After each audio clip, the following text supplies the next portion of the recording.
மத்தேயு எழுதின சுவிசேஷம் 2ஆம் அதிகாரம் 1வது வசனத்தை வாசிங்க. ஏரோது ராஜாவின் நாட்களில் யூதேயாவில் உள்ள பெத்லஹேமிலே இயேசு பிறந்த பொழுது கிழக்கில் இருந்து சாஸ்திரிகள் எருசலேமுக்கு வந்து. நல்லா கவனிங்க, இந்த சாஸ்திரிகள் எங்க இருந்து வந்தாங்க? கிழக்கிலிருந்து வந்தார்கள். நல்லா மனசுல வச்சுக்கோங்க, கிழக்கிலிருந்து வந்தார்கள். இவங்க யாரு? வேத வாக்கியத்தை ஆராய்ந்து பார்த்த எருசலேம் ஜனங்கள் இல்ல, தேவ ஜனங்கள் இல்லை. இவர்கள் தேவனை போய் பார்த்த மெய்ப்பர்கள், ஊழியக்காரர்கள் அல்ல. இவங்க யார் தெரியுமா? இயேசுவை அறியாத புறஜாதியார். இயேசுவை அறியாத புறஜாதியார். இவன் ஒரு அடையாளத்தை பார்த்து கிழக்குல இருந்து என்ன செஞ்சிட்டான்? வந்துட்டான். கிழக்குல இருந்து வந்து யூதருக்கு ராஜா எங்கன்னு கண்டுபிடிச்சிட்டான். கண்டுபிடிச்சு பொன் வெள்ளி எல்லாம் கொடுத்துட்டான். கொடுத்து பர்ஃபெக்ட். நல்லா கவனிங்க, இவன் நட்சத்திரத்தை பார்த்தா, கண்டுபிடிச்சா, பிள்ளை இருக்கிற ஸ்தலத்துக்கு வந்தான், பணிந்து கொண்டான். அதற்கு மட்டுமல்ல, பொன் தூப வர்க்கம் வெள்ளை போலம் எல்லாம் கொடுத்து பர்ஃபெக்ட் பண்ணிட்டு கர்த்தருடைய சித்தத்தை கேட்டு அவன் திரும்பி போயிட்டான். பர்ஃபெக்டான மனுஷன் யாருன்னு கேட்டீங்கன்னா புறஜாதி மக்கள், கிழக்கிலிருந்து வந்தவர்கள். இந்த கிழக்கிலிருந்து வந்தவங்க கோஷ்டியில தான் நீங்களும் நானும் இருக்கிறோம். எப்படிங்க சொல்றீங்கன்னா, அமைப்பின்படி சொல்றேன். அமைப்பின்படி எருசலேமுக்கு கிழக்கே இருக்கிற கடைசி நாடு இந்தியா தான். இந்தியாவும் சைனாவும் தான் எங்க இருக்கு? கடைசியா இருக்கு. அதுக்கப்புறம் வங்காள விரிகுடா இருக்கு. அதுக்கப்புறம் இருக்கிறதுலாம் தீவுகள், சிங்கப்பூர், மலேசியாலாம் சின்ன சின்ன தீவு. பெரிய நாடுங்கிறது துணை கண்டம் அப்படிங்கிறது இந்தியா தான் லாஸ்ட், சைனா தான். அப்போ என்ன எழுதியிருக்கிறாங்கன்னா, இயேசுவை பார்க்க வந்தவங்க ஈரான்ல இருந்தோ சைனால இருந்தோ இந்தியால இருந்தோ போயிருக்கணும். அதான் கிழக்குல இருந்து வந்த சாஸ்திரிகள்னு எழுதுறாங்க. இந்தியால இருந்து வந்தாங்களா சைனால இருந்து வந்தாங்க தெரியாது. கிழக்குல இருந்து வந்தா இந்த 3 பெரிய நாடு தான் இருக்கு, ஈரான், சைனா, இந்தியா தான் இருக்கு பெரிய நாடு. ஸோ இங்க இருந்து வந்து அவங்க பார்த்துருக்கிறான், கண்டுபிடிச்சிட்டா, பணிந்து கொண்டார்கள்னு இருக்கு, ஆஃபரிங் கொடுத்தான்னு இருக்கு, திருப்பி ஆண்டவருடைய சத்தத்தை கேட்டு தங்கள் ஊருக்கு போனாங்கன்னு இருக்கு. இதெல்லாம் உண்மை. இதே மாதிரி இயேசு கிறிஸ்து இருந்த இயேசு கிறிஸ்துவுக்கு கிழக்கிலிருந்து வந்த சாஸ்திரிகள் பர்ஃபெக்டாக தேவ சித்தத்தை செய்து முடிச்சிட்டாங்க. இயேசு பிறந்தாருங்கிறத அனௌன்ஸ் பண்ணிட்டாங்க. ஆனா இருக்கிற இயேசுவுக்கு கிழக்கில் இருக்கிற நீங்களும் நானும் என்ன செய்கிறோம்? அவன் வந்தான், பணிந்து கொண்டான், எல்லா காரியங்களும் செய்தான். இன்னைக்கு நீங்களும் நானும் அந்த கிழக்கத்திய வான சாஸ்திரிகளுக்கு அடையாளமாக இருக்கிற ஒரு குரூப். நீங்களும் நானும் புறஜாதியார். நாம் எருசலேமில் பிறந்தவர்கள் அல்ல, இஸ்ரவேலில் பிறந்தவங்க இல்லை. இயேசுவை ஏற்றுக்கொண்டதனால் நமக்கு பேர் கிறிஸ்தவர்கள். we are in the eastern side, கிழக்கில் இருக்கிற ஜனங்கள். அவன் போய் பணிந்து கொண்டு அவரை பார்த்துட்டு எல்லா வேலையும் செஞ்சா மாதிரி பிறந்த இருந்த கர்த்தருக்கு, பிறந்த இயேசுவுக்கு அவங்க எவ்வளோ பர்ஃபெக்டா காரியங்களை செஞ்சு முடிச்சாங்களோ அதே மாதிரி இருக்கிற இயேசுவுக்கு எல்லாவற்றையும் செய்ய வேண்டிய பொறுப்பு உங்களுக்கும் எனக்கும் இருக்கு. நீங்க நானும் செஞ்சிருக்கிறோமா? திருப்பி அதான் ஆண்டவர் கேட்கிறார். நீங்களும் நானும் அவர்களுக்கு சாட்சியை கொடுக்க வேண்டும். நீங்களும் நானும் அவரை பணிந்து கொள்ள வேண்டும். நீங்களும் நானும் அவருக்கு உகந்ததை கொடுக்க வேண்டும். கர்த்தருடைய சத்தத்துக்கு கீழ்ப்படினோம். the perfect eastern people, கர்த்தர் விரும்புகிற அந்த கிழக்கத்திய சாஸ்திரிகளும் நீங்களும் நானும் தான். அவர்கள் இருந்த இயேசுவுக்கு சாட்சி கொடுத்தார்கள். நீங்களும் நானும் உயிர்த்தெழுந்த இயேசுவுக்கு சாட்சி கொடுக்க வேண்டும். அல்லேலூயா. இப்ப பாருங்க, நம்ம போல ஒருத்தன் கிழக்குல இருந்து சாட்சி கொடுக்கிறான் பாருங்க. வாசிங்க, யோபுவின் புஸ்தகம் 19ஆம் அதிகாரம் 25வது வசனம் வாசிங்க. என் மீட்பர் உயிரோடு இருக்கிறார் என்றும் அவர் கடைசி நாளில் பூமியின் மேல் நிற்பார் என்றும் நான் அறிந்திருக்கிறேன். இப்போ இந்த கிழக்குல இருந்து வந்தவங்களை பத்தி சொல்லும் போது ஏன் யோபுவை பத்தி பேசுறீங்க அப்படின்னு கேட்டீங்கன்னா, யோபு வேற யாரும் இல்ல, கிழக்கத்திய புத்திரர்களில் யோபு யார் இருக்காரா? மிகச் சிறந்தவராக இருக்கிறார்னு சொல்லப்படுது. யோபுவின் புஸ்தகம் 1ஆம் அதிகாரத்தை நீங்க வாசிச்சு பாருங்க. அவளுக்கு 7000 ஆடுகளும் 3000 ஒட்டகங்களும் 500 ஏர் மாடுகளும் 500 கழுதைகளும் ஆகிய மிருக ஜீவன்கள் இருந்ததும் அன்றி திரளான பணிவிடைக்காரரும் இருந்தார்கள். அதனால் அந்த மனுஷன் கிழக்கத்தி புத்திரர் எல்லாரிலும் பெரியவனாயிருந்தான். கிழக்கத்திய புத்திரர் எல்லாரிலும். அப்ப யோபு எந்த ஊருக்காரன்? கிழக்கத்திய புத்திரர். எல்லாரும் என்ன சொல்றாங்கன்னா, ஈரானுக்கு பக்கத்துல தான் இருக்கணும்னு சொல்றாங்க. இப்பவும் யோபுவோடைய கல்லறை இந்த பக்கம் தான் இருக்கு, மஸ்கட் பக்கம், ஓமான் பக்கம் அங்கதான் இருக்குதுன்னு சொல்லி பேசிக்கிறாங்க. கிழக்கத்திய புத்திரர், அதாவது இஸ்ரேலுக்கு கிழக்கில் இருக்கிறது. இஸ்ரவேலுக்கு கிழக்கில் இருந்து வந்தவர்கள் இயேசு பிறந்தார் இருந்த இயேசுக்கு சாட்சி கொடுத்துட்டாங்க. இப்போ உயிர்த்தெழுந்த இயேசு, இதில் பெரிய ஆச்சரியம் பாருங்க. யோபு இயேசுக்கு முன்னாடி இருக்கிறவர், இயேசு இன்னும் வரவே இல்லை. யோபுவோடைய கணக்குக்கு சொல்றேன். ஆனா ஒரு வார்த்தை சொல்றாரு, என் மீட்பர் உயிரோடு கூட இருக்கிறார். அதுக்கு நான் சாட்சி. இப்போ அப்போஸ்தலர்கள் இதே காரியத்தை 2ஆம் அதிகாரத்தில் சொல்றாங்க. நீங்கள் சிலுவையில் இருந்த இயேசுவை பிதாவாகிய தேவன் உயிரோடு கூட எழுப்பினார், நாங்கள் அதற்கு சாட்சிகளாய் இருக்கிறோம். இந்த கிழக்கத்திய புத்திரர்ல நீங்கள் நானும் இருக்கிறோம். இப்ப நம் மீட்பர் உயிரோடு கூட இருக்கிறார், நம்முடைய ஆண்டவர் ஜீவனோடு கூட இருக்கிறார்.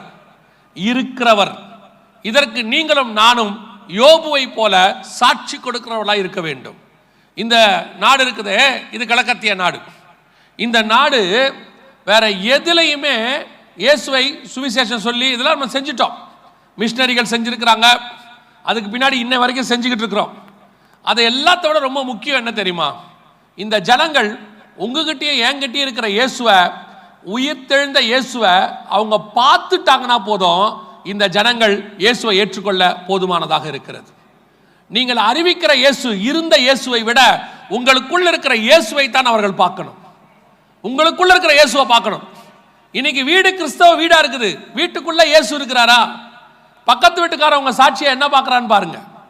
பக்கத்து வீட்டில் இருக்கிறவங்க உங்களை பார்த்துட்டு, சே இயேசு இருக்கிற வீடு எப்படி இருக்கு பாருங்களேன், இந்த மாதிரி தாங்க இருக்கணும் அப்படின்னு சொல்றானா? இப்போ எகிப்தில் வாதை வந்துச்சு, தலைப்பிள்ளை சங்காரமாச்சு. அதுக்கப்புறம் இஸ்ரவேல் ஒரு வீட்டில் கூட என்ன வரல, ஆட்டுக்குட்டியின் ரத்தம் பூசப்பட்ட ஒரு வீட்டுக்குள்ள மரணம் வரல.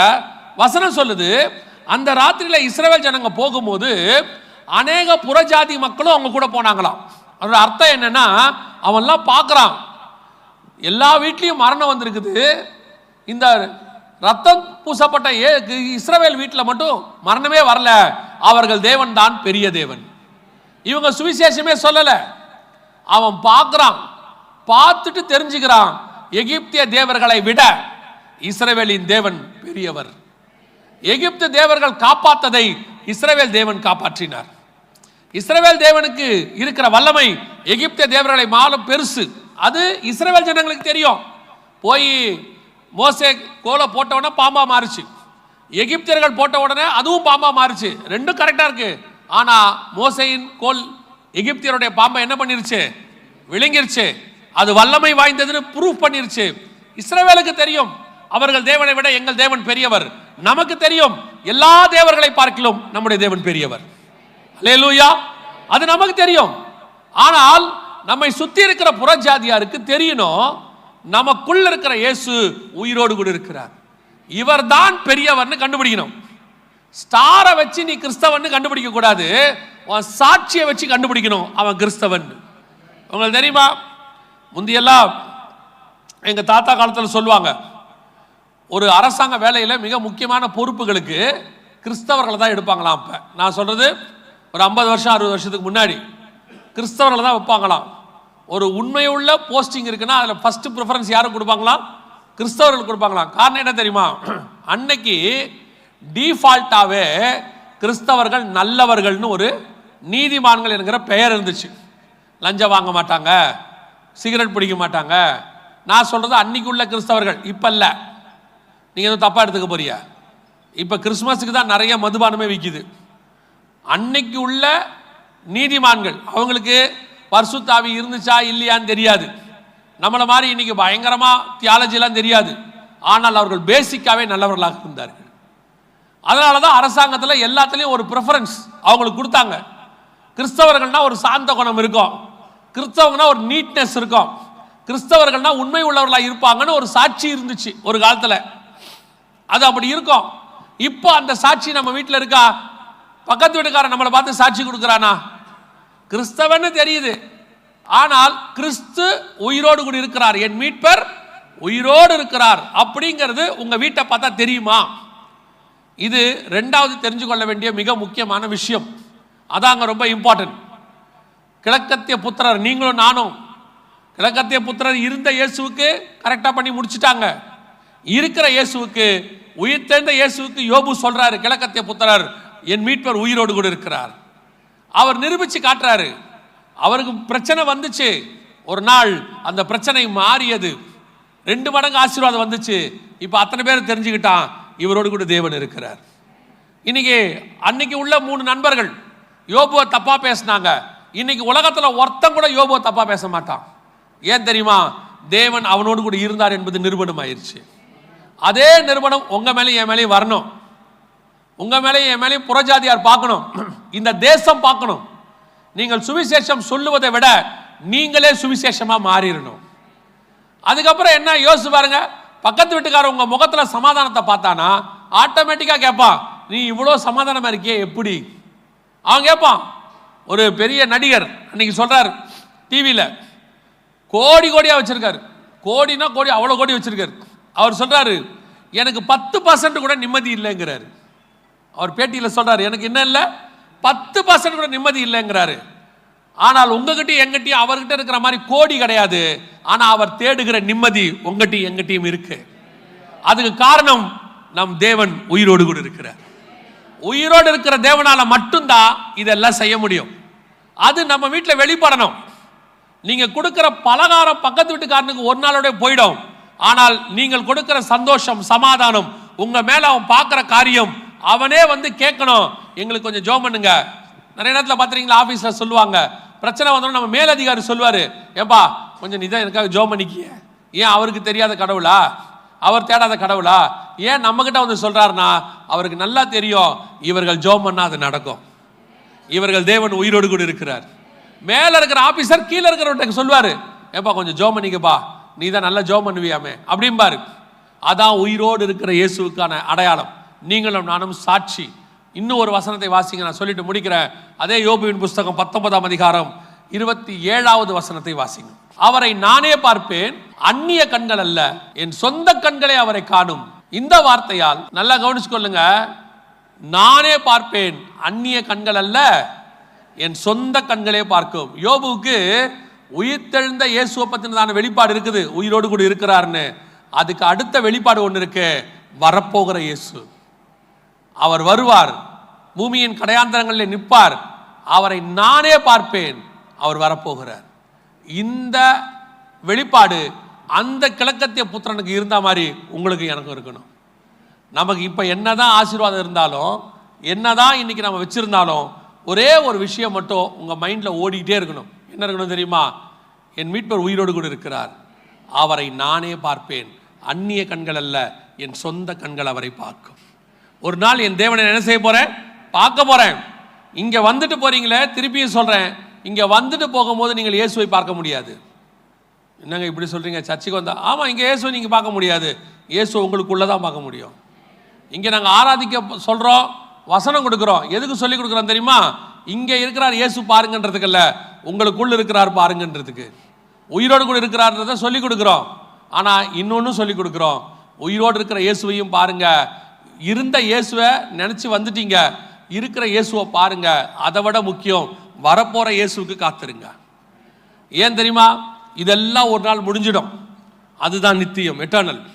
அதுக்கு தான் யோபு நல்லா தெளிவா சொல்றாரு, நானே பார்ப்பேன், என் அந்நிய கண்கள் அல்ல, என் சொந்த கண்கள் அவரை காணும். ஒரு நாள் நிச்சயம் பார்ப்பேன். இந்த வசனத்தினாலே 1 தெசலோனிக்கேயர் 4:17 சொல்லுது, இந்த வார்த்தையினாலே ஒருவரை ஒருவர் என்ன செய்யுங்கள்? தேற்றுங்கள். நிறைய பிரச்சனை இருக்கு, போராட்டம் இருக்கு, அதுக்கு நடுவில் தான் நீங்க பண்டிகை கொண்டாடுறீங்க, இல்லைன்னு சொல்லல. எத்தனையோ பேர் கஷ்டத்துக்கு நடுவில் எல்லாத்தையும் மறைச்சிக்கிட்டு என்ன செய்வாங்க? இந்த ஒரு நாள் சந்தோஷமா இருறாவா நம்ம காட்டிக்கிறோம். அது இயல்பு, மனித இயல்பு. ஏதோ இதுக்கு நடுவில் கொஞ்சம் ரிலாக்ஸாக இருக்கிறோம் அப்படின்னு நீங்கள் நினச்சிக்கிறீங்க, அது உங்கள் இஷ்டம்.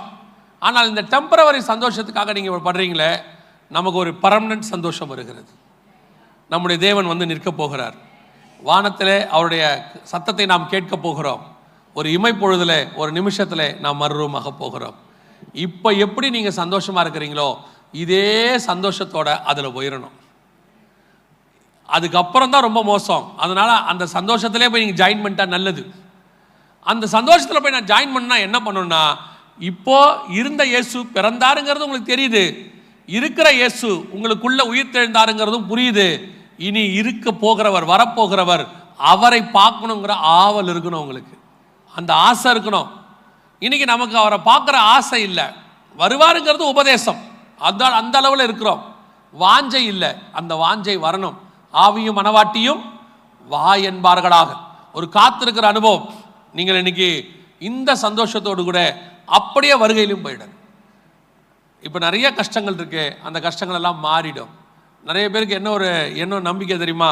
2025 தான் இவ்வளோ பிரச்சனையாக இருந்துச்சு, 26வது எப்படி இருக்கணும்? நல்லா இருக்கணும். கவனிங்க, உலகம் மோசமாக தான் இருக்கும், உலகம் பிரச்சனையாக தான் இருக்கும். அதுக்கு நடுவில் உங்களை என்னையும் சந்தோஷமாக வைக்கிறவர் ஒருவர் இருக்கிறார். ஆனால் நமக்கு ஒரே ஒரு நம்பிக்கை இருக்கிறது, என் மீட்பர் உயிரோடு கூட இருக்கிறார், என் கண்கள் ஒரு நாள் அவரை காணும். அதை தான் மோசே சொல்றாரு, இனி வரும் பலன் மேல் நோக்கமாகி. இப்ப இருக்கிற துன்பத்தை பார்க்கக்கூடாது, இனி வரும் பலன் மேல் நோக்கமாகி. வருகிற வருஷத்தை கர்த்தர் நமக்கு ஆசீர்வாதமாய் தான் தருவார். பிரச்சனைகள் ஒரு பக்கம் இருக்க தான் செய்யும். 2026 1000 வருஷ அரசாட்சி மாதிரி எல்லாம் மாறிடாது. இதை விட மோசமான நாள்லாம் வரும். ஆனால் யார் வேணா மாறுவாங்க, இருந்தவரும் இருக்கிறவரும் வருகிறவர் ஒருத்தர் இருக்கிறாரு, அவர் மாறப்போகிறதே இல்லை. அல்லேலூயா. அவர் இப்போவும் நல்லா வச்சிருக்கிறாரு, இனிமேலும் நல்லா வைக்க போறாரு. ஆனால் நம்முடைய நோக்கம் அவருக்கு சாட்சி கொடுக்கிறவர்களாய் மாற வேண்டும். ஆமென். நம்ம ஜெபம் பண்ணலாமா? அப்படியே. Thank you Jesus. நன்றி ஆவியானவரே.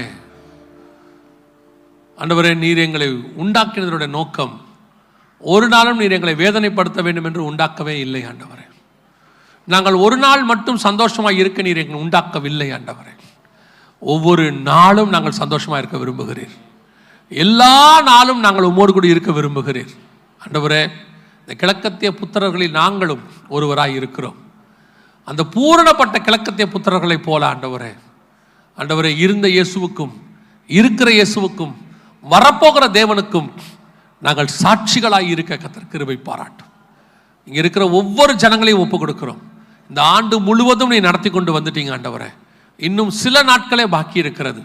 இம்மட்டும் நடத்தின இமானுவேலர் இனிமேலும் நடத்த நீர் போதுமானவராய் இருப்பதுக்காக ஸ்தோத்திரம். வருகிற நாட்களிலே உம்முடைய கரம் கூட இருந்து நடத்தட்டும்.